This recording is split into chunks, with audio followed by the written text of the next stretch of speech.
Ada kisah menarik ya tentang dikabulnya doa di tawaf.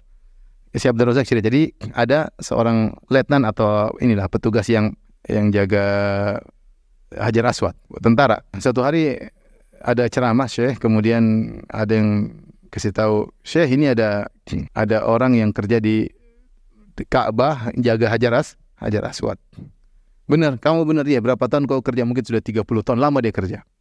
Ditanya sama Syekh tersebut, apa peristiwa menakjubkan yang pernah kau rasakan selama kau jadi situ jaga Hajar Aswad?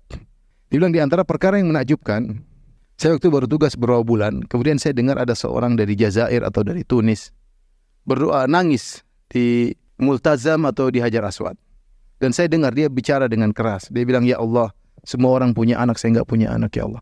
Aku sudah menikah sekian lama, aku enggak punya anak, ya Allah. Berikanlah aku seorang. Dia nangis dan saya dengar ucapannya. Tahu-tahu intinya saya hafal orang ini, suaranya saya hafal. Kemudian selesai. Tapi dia berdoa dengan berdoa yang luar biasa.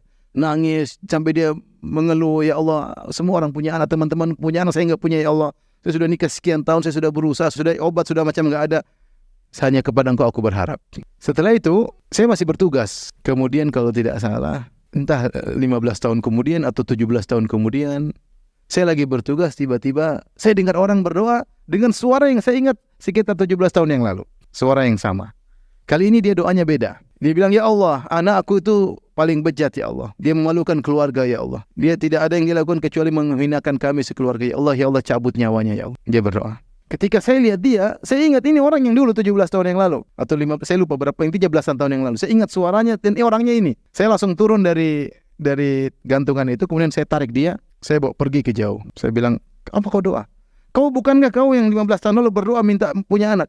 Oh iya, kamu tahu, iya, kamu dulu minta anak, saya masih ingat. Sekarang kau zalim sama anakmu. Kenapa saya zalim? Dia yang nakal. Enggak, kau zalim. Kau waktu minta anak, kau tidak bilang minta anak yang soleh. Kau hanya bilang minta anak. Sekarang dia sudah besar, kau ingin dia segera mati. Kau zalim 2 kali. Zalim minta anak, tidak anak soleh. Kedua, zalim minta anak dia mati. Berdoa sana biar dia jadi anak soleh. Kemudian dia balik, diantar langsung ke Hajar Aswad sama polisi tersebut. Kemudian dia berdoa, ya Allah, ya dia berdoa subhanallah. Itu jam sekian, intinya ada jam tertentu, entah sore, entah asar, entah jam tertentu, sudah selesai, dia biarkan. Kata dia, setahun kemudian orang ini datang lagi, umroh lagi. Kemudian dia cari saya, kebetulan saya lagi tidak tugas. Saya ingin ketemu Fulan bin Fulan.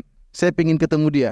Saya kenal dia kenal saya. Akhirnya benar diantarin, baru kemudian dia waktu itu umrah bawa seorang anak pemuda. Anaknya dia bawa. Anak itu sudah baik, soleh kelihatan. Dia kenalkan, ini anak saya. Anak yang dulu apa? Durhaka, dia doakan supaya punya anak. Kemudian dia tanya, bagaimana cerita kau dapat hidayah? Sama ini tanya, polisi tadi tanya. Dia bilang, subhanallah, tiba-tiba jam sekian, pukul sekian, tiba-tiba Allah memberikan hidayah sama saya. Tiba-tiba saya ingin pergi ke masjid. Itu jam itu ketika bapaknya berdoa. Ketika bapaknya berdoa di jam saat itu berbeda, ada waktu antara maghrib, antara Maroko dengan, saya lupa Maroko atau Jazair dengan apa? Dengan Arab Saudi. Tapi saat itulah, ketika jam sekian itulah, tiba-tiba saya langsung ingin sholat asar atau ingin sholat maghrib, saya lupa. Tapi intinya Allah langsung kabulkan ketika itu juga. Oleh karenanya kita husnudzon kepada Allah Subhanahu wa taala, doa yang benar kepada Allah Subhanahu wa taala, minta kepada Allah Subhanahu wa taala, insyaallah Allah berikan yang terbaik bagi kita.